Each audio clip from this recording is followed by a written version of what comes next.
¿Alguna vez has llegado al punto de decir, ya no puedo más?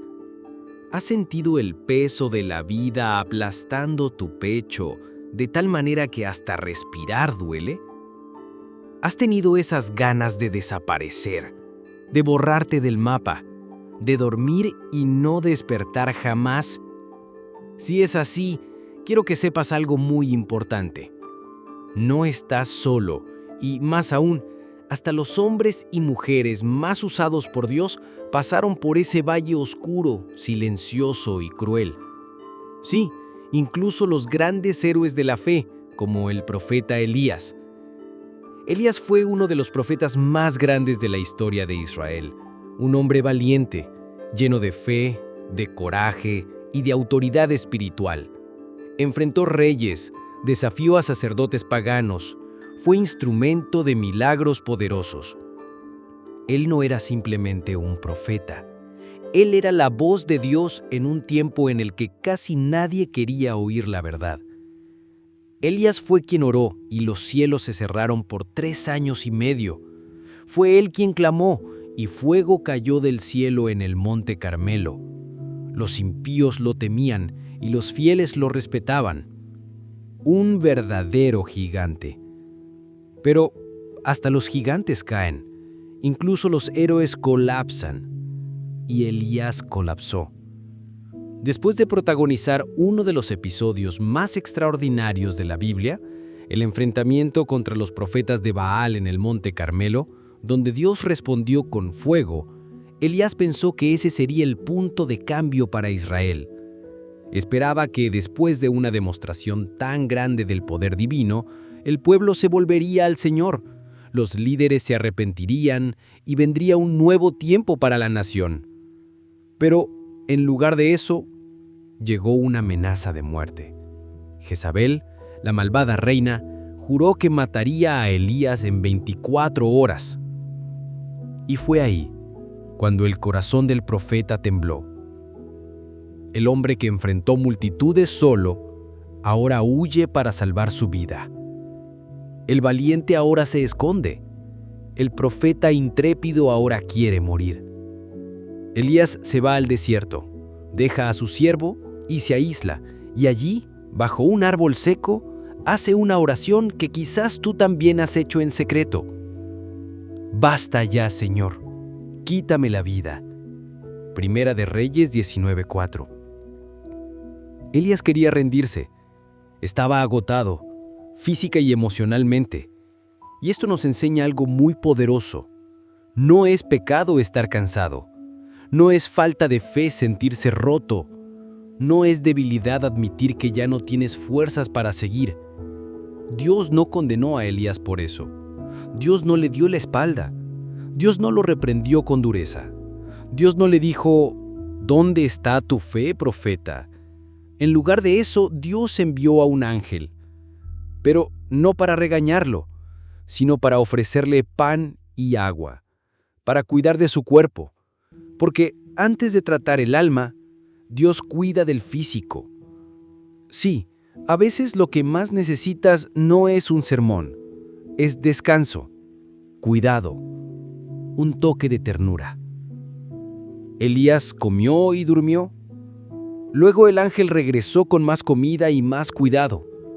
Le dijo, levántate y come, porque largo camino te espera. Observa esto, Dios no eliminó el camino, fortaleció a Elías para que pudiera caminarlo. Eso es gracia, eso es cuidado, eso es amor. El mismo Dios que te envía a la misión es el que te sostiene en los bastidores. ¿Y qué hizo Elías con esa nueva fuerza? Caminó 40 días y 40 noches, hasta el monte Horeb, también conocido como el monte Sinaí, el mismo lugar donde Moisés vio la gloria de Dios, donde se establecieron alianzas. Pero cuando Elías llegó ahí, no se paró con autoridad como Moisés, se escondió en una cueva, un lugar oscuro, un lugar de huida, un símbolo del estado del alma, retraída, temerosa, sin perspectiva. Y ahí en ese escondite Dios le habla. Y la primera pregunta es desconcertante. ¿Qué haces aquí, Elías?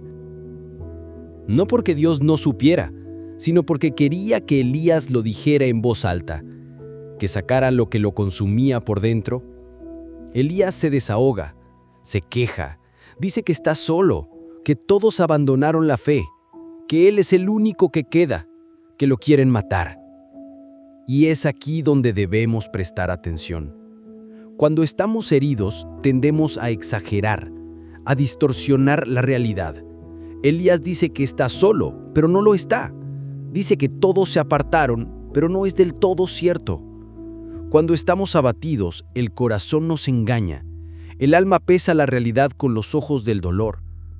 Entonces Dios le dice: «Sal y ponte de pie en el monte delante del Señor». Lo que sucede después es una escena, una de las más impresionantes y simbólicas de las Escrituras. Primero viene un viento fuerte que rompe los montes, pero Dios no estaba en el viento. Después viene un terremoto, pero Dios tampoco estaba ahí. Después fuego, pero Dios no se manifestó en el fuego. Y por último, viene un susurro suave, un sonido calmado, tranquilo, silencioso. Y ahí en ese silencio estaba Dios. Ahí en ese susurro Dios encontró la presencia que sanaba su alma. Ahí en ese sonido suave, Dios no gritó a Elías, le susurró. ¿Por qué? Porque para escuchar un susurro tienes que estar cerca. Y entonces recuerda el Salmo 34:18. Cercano está el Señor a los quebrantados de corazón y salva a los de espíritu abatido. Es en el susurro que Dios revela su cercanía con los que lloran. No solo los fuertes tienen acceso a su presencia, también los rotos, los agotados, los desilusionados, los que ya no tienen palabras, solo gemidos. Y aquí viene el gran giro de la historia. Dios no permitió que Elías terminara ahí. No respondió a su oración de muerte. No permitió que ese fuera su último clamor. Dios lo renovó, lo reorientó, le reveló que no estaba solo, que aún había 7,000 en Israel que no se habían inclinado ante Baal. ¿Qué significa eso? Que mientras tú crees que todo está perdido, Dios está trabajando en lo invisible. Hay personas que tú no ves, pero que Dios ya levantó. Hay apoyo que ni imaginas. Hay socorro en camino. Solo necesitas salir de la cueva y escuchar el susurro. Elías recibió una nueva misión. Fue enviado a ungir reyes, a levantar a un sucesor, Eliseo, a continuar la obra, porque cuando creemos que la historia terminó, Dios empieza un nuevo capítulo. La historia de Elías no es solo un relato del pasado, es en realidad un espejo del alma de muchos siervos y siervas de Dios que, a pesar de su fidelidad, llegan a un punto tan profundo de agotamiento que solo pueden decir: «Ya fue suficiente». Elías no quería morir porque fuera rebelde, quería morir porque estaba cansado, porque sentía que a pesar de todo lo que había hecho, nada había cambiado. Y eso quizá es lo que más duele, servir a Dios con toda el alma y aún así ver que todo sigue aparentemente igual. Eso puede romperle el corazón a cualquiera. Pero ahí es cuando el Salmo 34:18 brilla con fuerza. Cercano está el Señor a los quebrantados de corazón.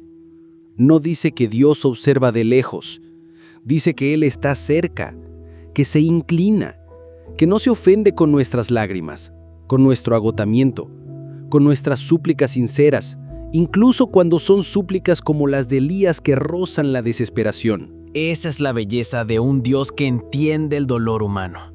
El mismo Jesús, siglos después, pasaría por algo similar. En Getsemaní sudaría gotas de sangre. Diría: «Mi alma está profundamente triste hasta la muerte». Pediría: «Padre, si es posible, pasa de mí esta copa». Pero también confiaría, pero que se haga tu voluntad, no la mía. Eso es lo que vemos también en Elías, un profeta que no quería seguir, pero que al ser tocado por Dios obedeció. Se levantó, caminó y siguió adelante. ¿Te diste cuenta de que Dios no respondió las quejas de Elías con debates teológicos? No le dijo: mira, Elías, estás equivocado, hay 7,000 fieles, estás siendo dramático. No, Dios no corrige con desprecio. Él sana con presencia. Él responde con revelación. Dios le muestra a Elías que Él no solo actúa en lo extraordinario, en el fuego, en el viento, en el terremoto.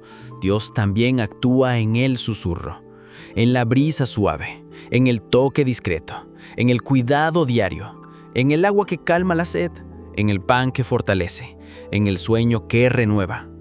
Y tal vez, en tu caso, la presencia de Dios está justamente en esos detalles, en ese mensaje inesperado, en el abrazo de un amigo, en esa palabra que te alcanzó en el momento justo, en el canto que te hizo llorar de madrugada, en el silencio que te dio paz cuando todo el mundo gritaba caos. Porque nuestro Dios es así. Es fuego consumidor, sí, pero también es la brisa suave que nos envuelve cuando ya no tenemos fuerzas para hablar. Es el que abre el mar, pero también el que toma tu mano y camina a tu lado. Lo que más me conmueve de la historia de Elías es ver que Dios no se impresiona con nuestras fuerzas, sino que le importan profundamente nuestras debilidades. En un tiempo como el nuestro, donde todo gira en torno a la productividad, al éxito, a los números y a la apariencia, es revolucionario saber que Dios no nos ama por desempeño, sino por quienes somos. Elías pensaba que estaba solo, pero Dios le recordaba: nunca lo estuviste. Y tú también necesitas escuchar esto hoy. No estás solo. Tal vez estés en la cueva, o debajo del árbol, o caminando por el desierto, pero el cielo sabe dónde estás. El cielo te acompaña. El cielo te sostiene. Y no va a permitir que esta etapa sea tu final. La jornada de Elías aún continuaría.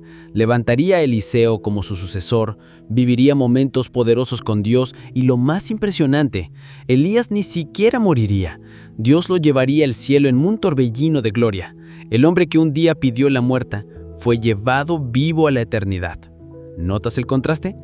Aquel que deseaba morir terminó su historia de forma sobrenatural.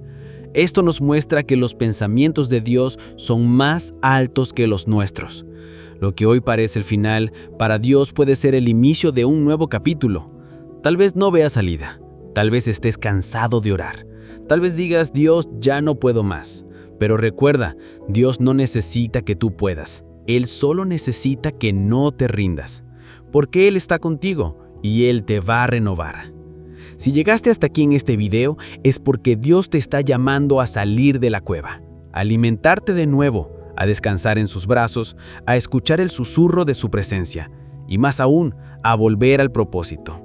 A recordar que aún tienes misión, aún tienes llamado, que tu vida aún es respuesta para alguien, y que Dios aún te va a usar, aunque estés cansado, aunque estés débil, aunque estés temblando. Y si nadie te lo ha dicho antes, déjame decírtelo ahora. Eres amado por Dios, eres visto por Dios, y Él te sostiene. La cueva no es tu hogar, es solo una pausa. El árbol del desaliento no es tu tumba, es solamente un lugar de descanso.